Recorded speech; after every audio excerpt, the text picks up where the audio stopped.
Hello, guys. Welcome back. My name is Yasmi, and this is my kitchen. Today, I'll be showing you how to transform dates fruit into three types of sweetness. So, we are going to have the syrup, the powder or sugar, and the paste. Stay tuned.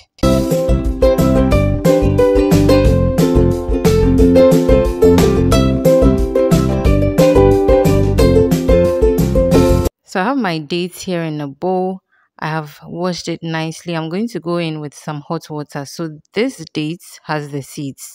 I buy mine from the market so they are dry, and then I wash them and soak them in hot water for some time. If you find or get your dates from the supermarket, you would find out that the seeds have already been removed. So you can go ahead and skip this process or step. But as you can see, like I said, my seeds are in there. So I'm going to go ahead and remove the seeds. But before then, I divided the dates into two after leaving it to sit for about 2 hours because I did it on the same day. Okay, it was going to help to remove the seeds quicker. So like I mentioned initially, the dates I buy are the dry ones. Okay, so I'm going to go ahead and use a knife to help me divide the dates so that it can help me take out the seeds from all of them. And after soaking, they're a bit soft, so it's a bit easier. But before that, you can't, or personally, I can't take out the seeds without having them soak up a bit of water. So the water left after soaking the dates, I'm not going to discard that. I'm going to use it later on, which you will see very soon. So the reason why I divided the dates into two was that, like I said in the beginning, we are making three forms of the sweetener, okay? So I'm going to do the syrup, the powder or sugar, and the dates paste. So we are going to start with the date syrup and paste. So in my saucepan, I'm adding in a bit of warm water or hot water, and then I'll transfer this to my fire. So we're going to leave this to boil for about 15 minutes and then we'll get back to it. But in the meantime, let's make the dates sugar or powder. So ideally, you can use just the dried dates from the onset, but to be honest, I don't trust the source, which is the market. So I wash and soak mine, and it also makes removing of the seeds easier, okay? If you get the pitted dates, those dates that do not have the seeds from, especially the supermarkets, you can also go ahead and dry them, dehydrate them, or oven dry them, and then just blend, okay? It makes the process easier. But because the seeds are in this, I'm going to go ahead and remove all of the seeds, put them on my baking tray, and then put it in my oven to dehydrate or dry. If you can use your air fryer as well, it works. If you have a dehydrator, use it. If you don't have any of these, you can employ the use of the sun.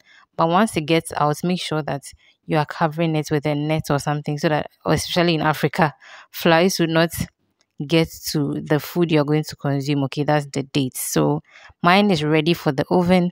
I'm going to leave this on low heat in the oven and allow it to dry slowly before going ahead to mill or dry mill or blend it. So while this goes into the oven, I'm going to go ahead and check on the one I put on fire. It has finished cooking down beautifully. What I'm going to do is to drain out the liquid from the dates and set it aside to make my dates syrup. But I'll also be using the cooked dates in the saucepan as my dates paste.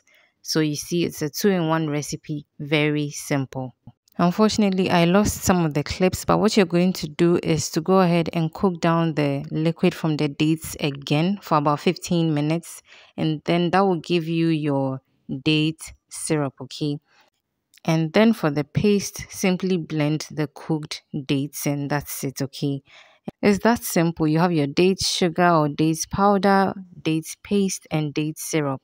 So my powder is a little bit on the darker side with the color, I mean, because I washed the dates first, and when it dried, it didn't go back to the original color when it was dry. But it's perfect. Don't panic when you see that your color is different. And I wanted to show you something. After cooking down the dates water again, you realize that the syrup will thicken up a bit. Yes, that's what we are looking for. Store your date syrup in your fridge in an airtight container. Store your date sugar or powder in an airtight container in your kitchen cabinet or cool, dry place. But what I decide or I like to do with the date paste is to freeze them in ice cubes containers and then remove them into Ziploc bags and then put it in the freezer. So whenever I want to use it, I just take it out and allow to thaw and then go ahead to use it. I hope you try making these very simple forms of date sweetener in your various homes because you're going to love it. And of course, homemade is always best. Please subscribe if you haven't already. Comment down below when you're done watching. Give me a thumbs up. Share also when you're done watching. And until I see you again, keep blooming.